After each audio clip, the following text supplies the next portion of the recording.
Hello दोस्तों, आपका स्वागत है हमारे यूट्यूब चैनल आदर्श ऑनलाइन क्लासेस। दोस्तों, आज हम आपको बताएंगे इलेक्ट्रॉनिक विन्यास यानी इलेक्ट्रॉनिक कॉन्फ़िगरेशन। चलिए, इसके लिए हमें 4 चीज़ की आवश्यकता होती है, यानी उपकक्षा की आवश्यकता होती है। चलिए हम सबसे पहले यहाँ उपकक्षा लिख देते हैं। उपकक्षा यानी सब ऑर्बिट, इसका हिंदी नाम इंग्लिश नाम है सब ऑर्बिट।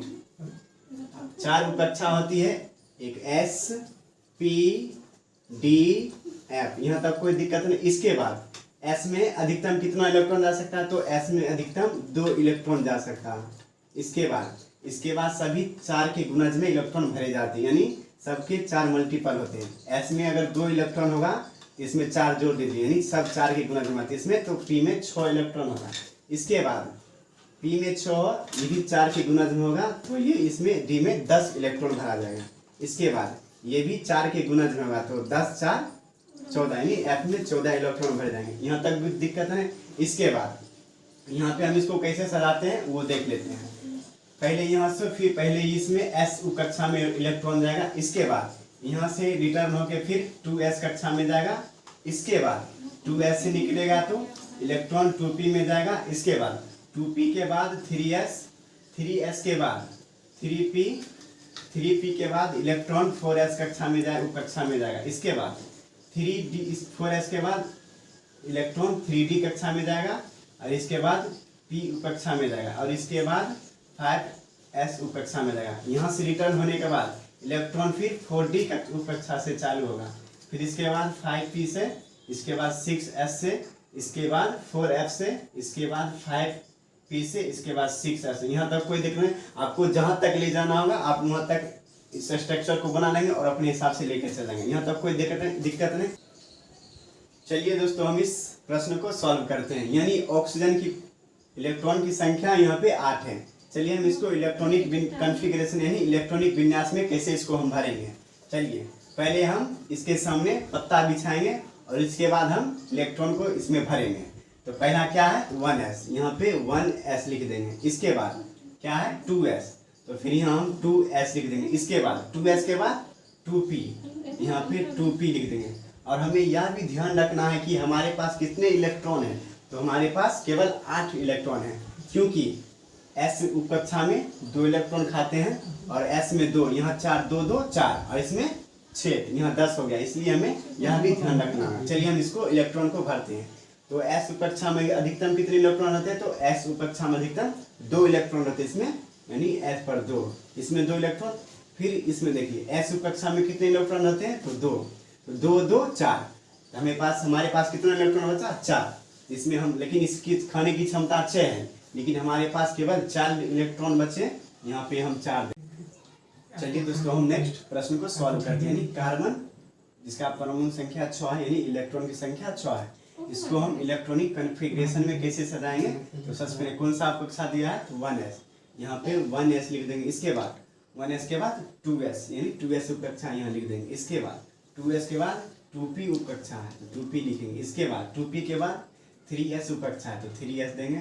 इसके बाद 3s के बाद कौन सा उपकक्षा है, तो 3p उपकक्षा है, और इससे हम नीचे लिखते हैं 3p के बाद कौन सा उपकक्षा है, तो 4s है उपकक्षा। और हमें यह भी ध्यान में रखना है कि हमारे पास मात्र 6 इलेक्ट्रॉन है, तो हमें 6 इलेक्ट्रॉन जिसमें जो जाएगा वहाँ दे देंगे, और जो नहीं बचेगा हम उसको मिटा देंगे। तो हमारे पास कितना इलेक्ट्रॉन है, तो 6। s में अधिकतम कितना इलेक्ट्रॉन जाता है, तो s में 2 जाता है, इसमें हम 2 देंगे और इसमें भी 2 देंगे, तो 2 2 4, यानी हमारे 4 इलेक्ट्रॉन खत्म हो गए, और हमारे पास कितना इलेक्ट्रॉन बचे, मात्र 2। तो p में अधिकतम जाने की क्षमता 6 इलेक्ट्रॉन है, लेकिन हमारे पास मात्र 2 ही इलेक्ट्रॉन बचा, इसलिए हम इसे 2 देंगे, और इसे हम नहीं लिखेंगे, इसे हम काट देंगे। हमारा उत्तर ये होगा, हमारा ये होगा। चलिए रखो।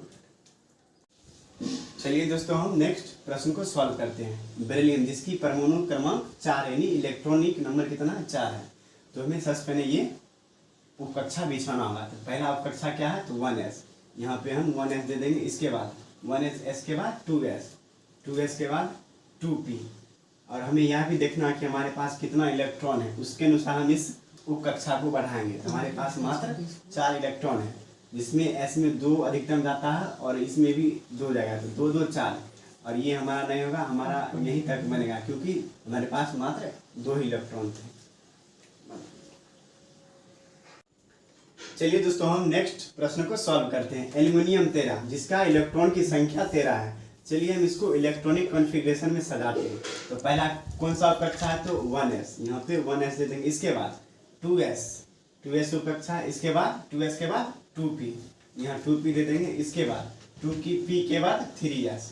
और हमें यह भी देखना है कि हमारे पास मात्र 13 इलेक्ट्रॉन है। अगर इसमें भर देते हो, अगर हमारे पास बच जाएगा तो हम आगे कक्षा को बढ़ाएंगे, और नहीं बचेगा तो हम यहीं पे समाप्त कर देंगे। चलिए हम इसमें भरते हैं। s में अधिकतम कितने इलेक्ट्रॉन जाते हैं, तो x में अधिकतम मात्र 2 इलेक्ट्रॉन जाते हैं। इसमें 2 और इसमें 2 और इसमें 6। यहाँ देखिए 2 2 4 और 6 10, और हमारे पास 13 इलेक्ट्रॉन थे जिसमें 10 खर्च हो गया। मात्र कितना बचा है, बचा है हमारे पास 3 इलेक्ट्रॉन, लेकिन s में 2 जाता है, इसमें 2 देंगे।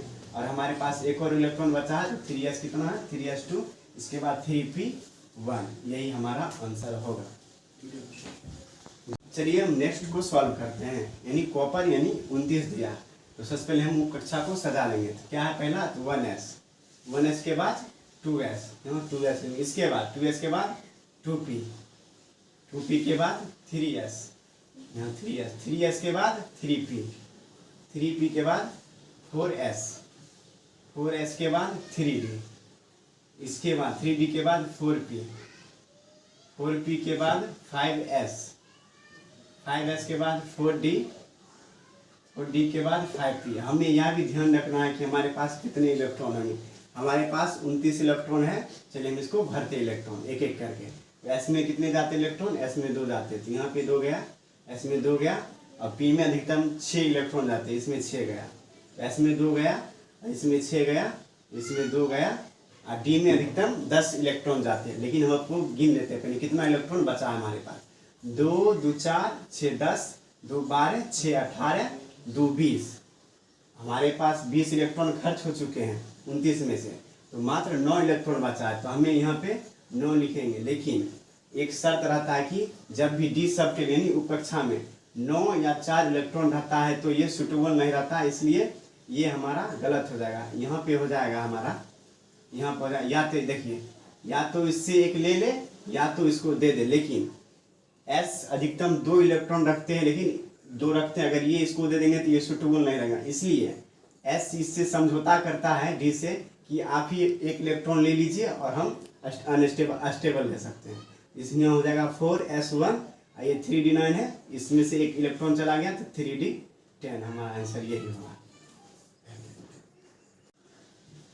चलिए दोस्तों हम नेक्स्ट टॉपिक को हल करते हैं। क्रोमियम यानी हमारे पास 24 इलेक्ट्रॉन है। तो सबसे पहले हम उप कक्षा को सजाएंगे। तो 1s, इसके बाद 2s, इसके बाद 2p, इसके बाद 3s, हम नीचे में लिख देते 3s के बाद 3p के बाद 4s, इसके बाद 4s के बाद 3d के बाद 4p के बाद 5s। हम यहाँ तक लिख लेते हैं। अगर इलेक्ट्रॉन बढ़ेगा तो हम इसको उप कक्षा को भी बढ़ा देंगे। तो चलिए s में अधिकतम कितना इलेक्ट्रॉन जाता है, तो s में अधिकतम 2 इलेक्ट्रॉन जाता है, तो s में 2 और इसमें भी 2। और p में अधिकतम 6 इलेक्ट्रॉन जाता है, इसमें 6, और इसमें s में 2 जाता है, इसमें 6। तो कितना हुआ, 2 2 4 6 4 10, 2 12 6 18, और इसमें 2 जाता है तो 20। और spd, d में अधिकतम 10 इलेक्ट्रॉन जाते हैं, लेकिन इसमें सब, लेकिन हमारे पास कितने इलेक्ट्रॉन खर्च हो चुके हैं, 2 2 4 6 4 10, 2 12 6 18, 2 20 खर्च हो चुके हैं। लेकिन हमारे पास मात्र 4 इलेक्ट्रॉन बचा है, तो हम यहाँ पे 4 दे देंगे। लेकिन डी उपकक्षा 4 और 9 रहने पर स्टेबल नहीं रह सकता है, तो हमें इसे सुधारना होगा। तो हमें यहाँ पे लिखना होगा, देखिए 4s2 है, 3d। हमारे हिसाब तो ये तो सही है, लेकिन वैज्ञानिकों ने देखा कि 4 और 9 इलेक्ट्रॉन रहता है, तो डी सबसेल यानी सुटेबल नहीं रहता है। तो हम इसे या तो इसको 1 दे देंगे या तो इससे हम 1 ले लेंगे। अगर हम इसको 1 दे देते हैं तो मात्र s में 2 ही जाते इलेक्ट्रॉन, लेकिन s लेगा नहीं क्योंकि इसमें मात्र 2 इलेक्ट्रॉन जाते हैं, इसलिए s ये अपना 1 दे देगा इसको। देखिए ये बच जाएगा 4s1, आइए 3d5, ये गलत हो जाएगा, आइए सही हो जाएगा, यहाँ से ये सही हो जाएगा। एक और लास्ट